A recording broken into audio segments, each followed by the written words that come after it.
Hello, नमस्कार बच्चों। आज मैं आपको तानपुरा के बारे में बताऊंगी। भारतीय संगीत में तानपुरे का अत्यधिक महत्व है। स्वरों के अभ्यास के लिए तानपुरे से उपयुक्त और कोई वाद्य नहीं होता। बड़े बड़े उच्च कोटि के संगीतज्ञ भी अपनी कला का प्रदर्शन करने के लिए इसी वाद्य को लेते हैं। तानपुरा को तंबूरा भी कहा जाता है।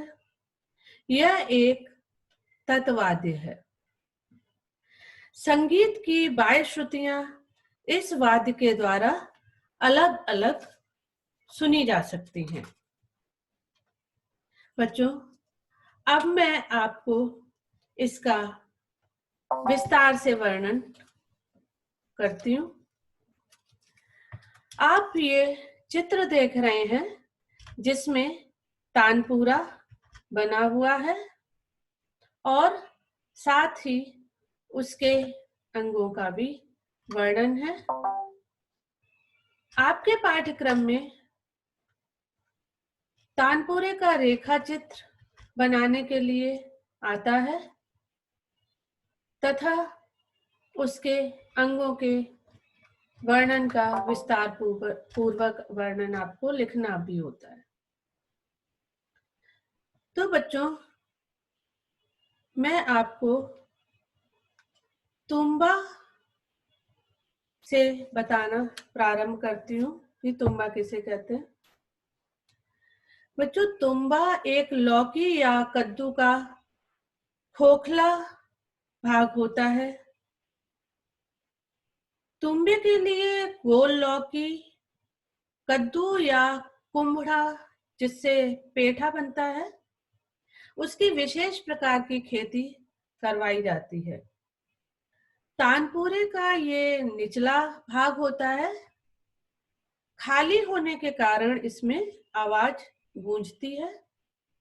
जब ये लौकी या कद्दू या कुम्भड़ा जिससे भी तानपुरे का तुम्बा ये बनाना होता है, उसको उसके अंदर का हिस्सा जिसमें कि बीज होते हैं वो सब हटा दिया जाता है और एक खोखली लकड़ी का ये हमें प्राप्त होता है जिसको तानपुरा बनाने में प्रयोग किया जाता है।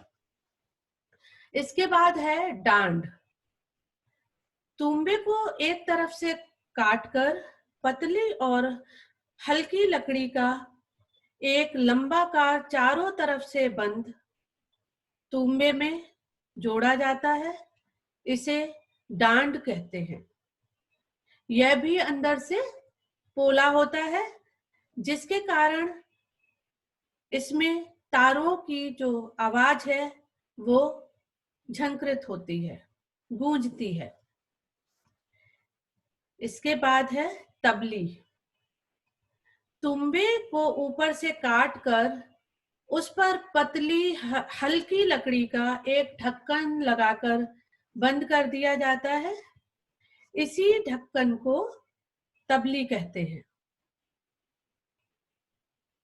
बच्चों, आप इसके बीच में देख रहे हैं एक चौकी सी रखी हुई है, इसको घुरच कहते हैं।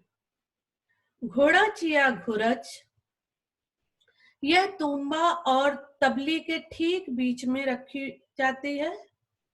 यह एक पुल के आकार की चौकी होती है। इसे ब्रिज भी कहते हैं। इसके ऊपर से तार खूंटियों तक जाते हैं। बच्चों, जो तार बंधे हुए होते हैं वो नीचे का हिस्सा, इसे कील कहते हैं। तुम्बे के निचले भाग में तारों को बांधने के लिए जो भाग होता है उसे कील की संज्ञा दी गई है। तानपुरे के चारों तार इसमें बंधे हुए होते हैं और उसके बाद वो ब्रिज के ऊपर से खूंटियों तक जाते हैं। कील के ऊपर आपको धागे लगाने होते हैं। घुरज पर रखे तारों में जो धागे होते हैं उन्हें सूत या धागा बोलते हैं। इनको ऊपर या नीचे कर कर तारों से झनकार उत्पन्न की जाती है। जब तानपुरे के चारों तार स्वर के अनुसार मिला लिए जाते हैं, उसके बाद ये सूत जो है या जो धागा है, क्योंकि ये कच्चा धागा होता है इसलिए इसको सूत बोलते हैं, और इसको आगे पीछे करके तार छेड़ते जाते हैं और इसको जब ऊपर नीचे सूत करते हैं तो जहां पर भी झनकार उत्पन्न हो रही होती है वहीं पर इसको छोड़ देते हैं। अब है मन का। घुरच और कील के बीच में जो तार होता है इसमें 4 मोती प्रयोग हुए होते हैं, इन्हीं को मनका कहते हैं।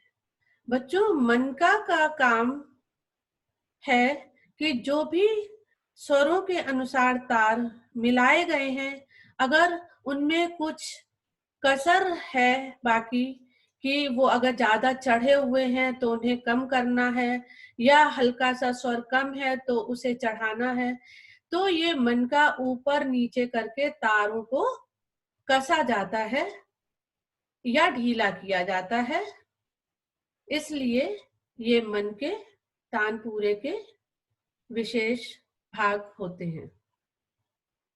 इसके बाद है गुल। जिस स्थान पर तुम्बा और डांड को जोड़ा जाता है इसे गुल या गुलू बोलते हैं। बच्चों, चित्र में आपको इसमें कुछ डिजाइन दिखाई दे रही है, तो इसका कोई विशेष काम नहीं है, ये सिर्फ डिजाइन जो है तानपुरे में, तानपुरा सुंदर दिखे, खूबसूरत दिखे और जोड़ पता ना चले, इसलिए ये लकड़ी में कुछ भी डिजाइन बनाकर लगा दी जाती है। इसको गुल बोलते हैं। अटी। डांड के ऊपरी हिस्से में तारों को सीधा रखने के लिए एक हाथी दांत या प्लास्टिक की खड़ी पट्टी लगाई जाती है, जिस पर तार अटके हुए होते हैं या अटे या रखे हुए होते हैं, इसलिए इसको अटी नाम दिया गया है। तार गहन। अटी के ऊपर एक और पट्टी लगाई जाती है जिसमें बीच में सुराख होते हैं। बच्चों, अटी और तार गहन में यही मुख्य अंतर है कि अटी के ऊपर से तार होते हैं, अटके हुए होते हैं, और तार गहन में पट्टी में छेद होते हैं जिनमें की तार पिरो कर, अटी के बाद तार गहन में पिरो कर तार खूंटियों तक जाते हैं। अब है खूंटियां। बच्चों, तानपुरे में 4 खूंटियां होती हैं क्योंकि 4 तार होते हैं। तार गहन से निकालकर चारों तारों को खूंटियों में अलग अलग लपेटा जाता है। यह खूंटियां लकड़ी की बनी होती हैं। तानपुरा मिलाने के लिए इन खूंटियों की विशेष आवश्यकता होती है। तानपुरे के तार ढीला या कसने के लिए इन खूंटियों को घुमाकर तारों को कसा जाता है या ढीला किया जाता है। इसके बाद है सिरा। तानपुरे का ऊपरी भाग सिरा कहलाता है, जो सब तरफ से बंद होता है। अब इस प्रकार से ये पूरा तानपुरा आपके सामने है। ये चारों तरफ से, ऊपर नीचे चारों तरफ से बंद है और अंदर से खोखला होने के कारण जब तार मिलाकर इसको बजाया जाता है तो इसमें स्वर उत्पन्न होते हैं, झनकार सुनाई देती है। बच्चों अब इसके बाद है तानपुरे के सबसे महत्वपूर्ण भाग यानी तार। तानपुरे में 4 तार लगाए जाते हैं, जिसमें से एक तार पीतल या तांबे का होता है। अगर हम तानपुरा खड़ी स्थिति में देखें तो जो आपके दाहिने तरफ है, जब उसकी उंगलियों से तार छेड़ा जाता है और जो तार आपके दाहिनी तरफ है, यानी जो छेड़ने के बाद सबसे लास्ट वाला तार आपके दाहिने हिस्से पर होगा, वो मंद्र षड्ज में मिलाया जाता है और वो ही तार पीतल या तांबे का होता है। ये थोड़ा सा अन्य तारों की अपेक्षा मोटा होता है। तानपुरे के जो बीच के 2 तार हैं वो जोड़ी के तार कहलाते हैं। ये तार दोनों स्टील के होते हैं, पतले होते हैं और ये तानपुरा मिलाते समय मध्य सा में या मध्य षड्ज में मिलाए जाते हैं। बच्चों जो पीतल का तार था वो मंद्र षड्ज में मिलाया जाता है और जो बीच के जो 2 तार हैं जिन्हें जोड़ी के तार भी कहते हैं, ये मध्य सा में मिलाए जाते हैं। इसके बाद आता है चौथा तार, जो सबसे किनारे का तार है। बच्चों ये बहुत ही महत्वपूर्ण तार है। पीतल का स्टील का होता है, यानी कि तानपुरे के 3 तार स्टील के होते हैं और एक पीतल या तांबे का होता है। तो ये तार भी स्टील का होता है। ये बहुत ही महत्वपूर्ण है पहला तार। ये तार राग में लगने वाले स्वरों के आधार पर मिलाया जाता है। बच्चों यानी कि जिन रागों में पा स्वर गाते हैं, जैसे राग जौनपुरी आपने सीखा हुआ है, आप और भी अन्य राग जिनमें कि पा स्वर गाया जाता है, जैसे कि वृंदावनी सारंग है, तो उन रागों में ये तार पा स्वर में मध्य सप्तक के पा स्वर में मिलाया जाता है। बच्चों जिन रागों में मध्यम वर्जित होता है, यानी कि पा वर्जित है और शुद्ध मध्यम भी वर्जित है, ये आपने पढ़ा है राग का नियम कि माँ और पा दोनों स्वर एक साथ वर्जित नहीं होते हैं, ये आपको ध्यान आ रहा होगा। तो बच्चों किसी राग में अगर पा वर्जित है और शुद्ध मध्यम भी वर्जित है तो जरूर ही तीव्र मध्यम उस राग में होगा, क्योंकि माँ और पा दोनों स्वर एक साथ किसी भी राग में वर्जित नहीं होते हैं। ये राग का नियम है।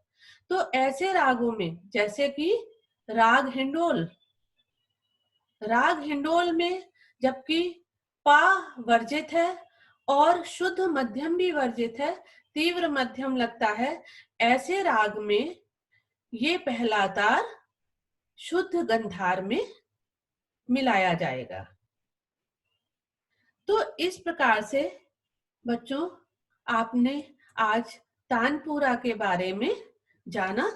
उसका रेखा चित्र आपको बनाकर अभ्यास करके सीखना है और साथ में जिस तरीके से चित्र में दिखाया जा रहा है इसमें इसके अंग वर्णन जो कि नाम इसके लिखने हैं। इसके बाद आपको हर अंग का विस्तृत विवरण भी लिखना होगा, तब ये आपका तानपुरे के बारे में जो भी आप उत्तर लिखेंगे वो पूरा होगा। इस प्रकार बच्चों आज आपने तानपुरे के बारे में जाना। आशा करती हूँ आपको समझ में आया होगा। अब आप इसके चित्र बनाने का अभ्यास करिएगा। धन्यवाद।